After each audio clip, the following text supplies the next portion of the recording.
नमस्कार, मैं हूं मुशर्रफ पालवी और आप देख रहे हैं ईशा न्यूज। ईशा न्यूज में आपका स्वागत है। आज हमारे खास कार्यक्रम रूबरू में हमारे साथ जदयू के वरिष्ठ नेता और शिया वक्फ बोर्ड के पूर्व चेयरमैन मोहसिन अली मासूमी साहब हमारे साथ लाइन पर हैं। मोहसिन साहब, अब तो बिहार में इलेक्शन का मौसम आ गया है, चुनावी मौसम जिसे कहा जाए, और नीतीश कुमार ने बिहार में 15 साल काम किया है। और मैं आपसे पहला सवाल जो ये करना चाहता हूं कि नीतीश कुमार ने 15 साल में अल्पसंख्यकों के लिए कौन कौन सी योजनाएं और स्कीम्स लाई है, जरा उसके बारे में आप बता दें हमें। बहुत ही अच्छा सवाल किया। मैं आपके चैनल के माध्यम से बता दूं कि माननीय नीतीश कुमार जी ने जो अल्पसंख्यकों के लिए काम कर दिया, इतिहास रचने का काम किया। 60 सालों में लालू राबड़ी और कांग्रेस ने सिर्फ वोट लेने का काम किया है, अल्पसंख्यकों के लिए कुछ नहीं किया है। मिसाल के तौर पे मैं बता दूं कि 2004 और 5 का जो बजट था, मात्र 3.25 करोड़ था अल्पसंख्यक कल्याण विभाग के लिए, जिससे ये पूरे बिहार के मुसलमानों के फलाह बहबूदी और उनके डेवलपमेंट के लिए स्कीम बना करके काम करने की बातें थी। 3.25 करोड़ में क्या होता है? मैं तो समझता हूँ कि किसी एक ब्लॉक में रहने वाले मुसलमानों के लिए भी उनके डेवलपमेंट का कोई काम नहीं हो सकता है। और हमारे माननीय मुख्यमंत्री जी ने इन 14 सालों में ये 3.25 करोड़ से 650 करोड़ रुपया देने का काम किया है। आप इसी से समझ लीजिए कि क्या मानसिकता थी लालू जी की मुसलमानों के प्रति, और क्या किया है उन्होंने। अब मैं आपको बताता चलूं कि कांग्रेस ने अपने रिजिम में मुसलमानों की स्थिति जानना चाहिए कि देश में क्या स्थिति है। और रंगनाथ मिश्रा और सच्चर कमेटी की जब रिपोर्ट सामने उनकी आई कि मुसलमानों की स्थिति देश में दलितों से बदतर है, रिपोर्ट आई, उन्होंने देखा लेकिन कुछ नहीं किया। इसको इम्प्लीमेंट किया माननीय मुख्यमंत्री नीतीश कुमार जी ने। 650 करोड़ रुपया जो आज बजट है, सबसे पहले उन्होंने ये देखा कि जब तक शिक्षा नहीं दी जाएगी तब तक इनके समाज का विकास नहीं हो पाएगा। तो उन्होंने तालीमी मरकज़ के ज़रिए सभी ज़िलों में वैसे बच्चे जो कभी स्कूल देखे नहीं थे, स्कूल में क्या होता जानते नहीं थे, शुरुआती पढ़ाई तालीमी मरकज़ से कराई। और जब माननीय मुख्यमंत्री ने देखा कि मैट्रिक का रिज़ल्ट जो बिहार बोर्ड का आता है, उसमें मुसलमान बच्चे फर्स्ट डिवीज़न बहुत कम हैं, सेकेंड डिवीज़न और थर्ड डिवीज़न ज़्यादा हैं, तो उन्होंने एक प्रोत्साहन राशि 10,000 रुपये की कि जो मुस्लिम का बच्चा या बच्ची फर्स्ट डिवीज़न से पास करेगा तो उसको 10,000 रुपये मिलेगा। तो बच्चों में एक कंपटीशन की भावना जगी कि भाई हम फर्स्ट डिवीज़न आ जाएंगे तो 10,000 रुपया मिलेगा, तो हम आगे की भी पढ़ाई कर सकते हैं। ये सोच आई बच्चों में, उन गरीब बच्चों में। तो 2006-07 में मात्र 2700 बच्चे फर्स्ट डिवीज़न हुए थे। और जब ये प्रोत्साहन राशि का जब ऐलान हुआ तो तादाद फर्स्ट डिवीज़न की बढ़ने लगी, और बढ़ते बढ़ते आज जो है 36,000 अल्पसंख्यक के बच्चे फर्स्ट डिवीज़न आए। और फिर उन्होंने कहा कि नहीं, अब तो आगे भी इन लोगों को स्कॉलरशिप देंगे तो और ये आगे पढ़ेंगे, क्योंकि माननीय मुख्यमंत्री की सोच थी कि जब तक शिक्षा नहीं दी जाएगी तो इनके समाज का विकास ही नहीं हो पाएगा। और फिर उन्होंने पूरे ज़िले में अल्पसंख्यक छात्रावास लड़का और लड़की दोनों के लिए देने का काम किया। खाने पीने के लिए अनाज का भी इंतज़ाम किया।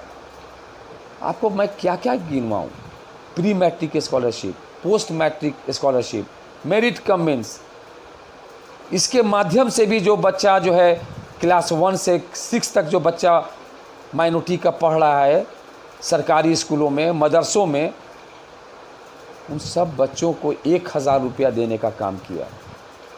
और जो प्राइवेट स्कूल में पढ़ रहा है उसको 6000 रुपया तक देने का काम किया।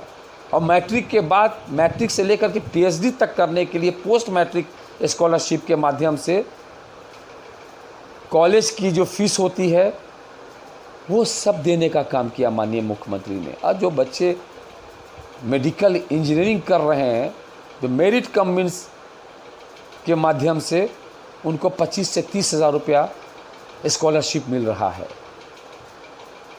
और जो बच्चे इंटर के बाद आगे पढ़ना चाह रहे हैं तो सबों के लिए, ना कि सिर्फ माइनॉरिटी के लिए, कि जो बच्चे आगे पढ़ना चाहते हैं टेक्निकल साइड, मेडिकल, इंजीनियरिंग जो भी करना चाहते हैं, तो स्टूडेंट क्रेडिट माध्यम से 4 लाख रुपया माननीय मुख्यमंत्री जी देते हैं।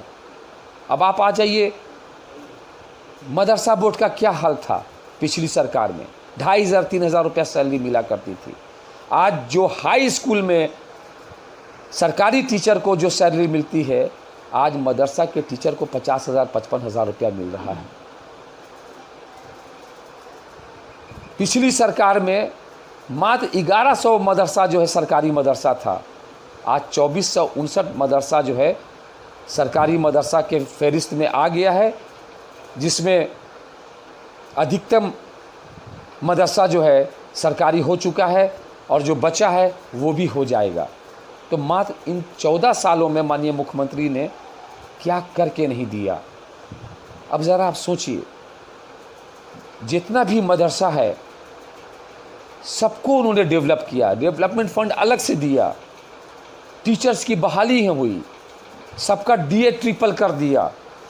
आज मदरसा के टीचर जो हैं एक अच्छी ज़िंदगी गुजार रहे हैं, जिस तरीके से एक सरकारी स्कूल के, हाई स्कूल के टीचर गुजारते हैं। तो माननीय मुख्यमंत्री की जो सोच रही है कि जो नीचे पायदान पे थे उनको मेन स्ट्रीम में लाने का काम किया। माननीय मुख्यमंत्री को कभी ये चिंता नहीं होती है कि मैं जो ये कर रहा हूँ मुसलमानों के लिए, अल्पसंख्यकों के लिए, इसके बदले मुझे वोट चाहिए। कतई नहीं, हमारे नेता की ये सोच ही नहीं है। वो सबके लिए करते हैं, दलित हो, महादलित हो, अगड़ा हो, पिछड़ा हो, जो कमज़ोर था उसको ऊपर उठाने का काम किया। माननीय मुख्यमंत्री कभी वोट के लिए, लोगों के लिए नहीं काम किया, बल्कि उन्होंने ये समझा कि मेरा फ़र्ज़ है, जो कमज़ोर हैं, दबे कुचले हैं, उनको उठाने का काम किया, उनको मेन स्ट्रीम पे लाने का काम किया। कभी माननीय मुख्यमंत्री ने वोट की राजनीति नहीं की है। और अल्पसंख्यकों के कल्याण के लिए जो उन्होंने काम किया है वो वाकई आने वाला वक्त भी याद करेगा। और हमको पूरी उम्मीद है कि अगले इलेक्शन में भी सभी वर्गों का वोट मिलेगा, सभी समाज का वोट मिलेगा, क्योंकि उन्होंने किसी को नहीं छोड़ा, न अगड़े को छोड़ा, न पिछले को छोड़ा। पिछड़े समाज के लिए भी उन्होंने काम किया और अगड़े समाज के लिए भी काम किया। आज जो हर घर में बिजली है वो क्या सिर्फ पिछड़ी जाति उसका उपयोग कर रहे हैं? आज जो सारी बच्चियां पोशाक पहन रही हैं और साइकिल से स्कूल जा रही हैं, वो क्या सिर्फ पिछड़ों के लिए है? सबों के लिए है। अगड़ा हो या पिछड़ा हो, सबों के लिए उन्होंने काम किया, सबको एक नज़र से देखा। आज पूरे बिहार में जो रोड, पुल, पुलिया और हाईवे आप देखिए, आज 6 घंटे में एक एंड से दूसरे एंड तक बिहार के किसी कोने से किसी कोने तक आप पहुंच सकते हैं। और माननीय मुख्यमंत्री ने भी ऐलान किया कि अब अगले बार जो हमको मौका मिलेगा, और उन्होंने जो सारा काम किया है रोड के लिए, रोड मैप जो बनाया है, अब 5 घंटे में आप एक छोर से बिहार के दूसरे एंड तक पहुंच सकते हैं। तो हर क्षेत्र में माननीय मुख्यमंत्री ने काम किया है। और ख़ास तौर से आपको मैंने बताया कि जो कमज़ोर थे तो सबको ऊपर उठाने का काम किया है। शिक्षा पे उनका बहुत ही जोर रहा और शिक्षा का ग्राफ भी जो है बहुत आगे बढ़ गया है। और अल्पसंख्यक समाज भी इस चीज़ को अच्छी तरीके से भली भांति समझ रहा है कि पिछली सरकार ने क्या किया और माननीय मुख्यमंत्री ने क्या किया। ये आने वाला वक्त भी उनको इन सारी चीज़ों को याद दिलाएगा, और जब वो वोट देने जाएंगे तो उनका ये ज़मीर इस बात के लिए ज़रूर याद कराएगा कि वोट कहीं और नहीं, सिर्फ जनता दल यूनाइटेड और तीर छाप को देना ही ईमानदारी होगा, और यही हमारा फ़र्ज़ भी होगा और यही ईमानदारी भी होगी। बहुत बहुत शुक्रिया मोहसिन अली मासूमी साहब, आपने हमारे खास कार्यक्रम रूबरू में शिरकत की, आपने हमारे सवालों का जवाब दिया। बहुत बहुत धन्यवाद। Thank you.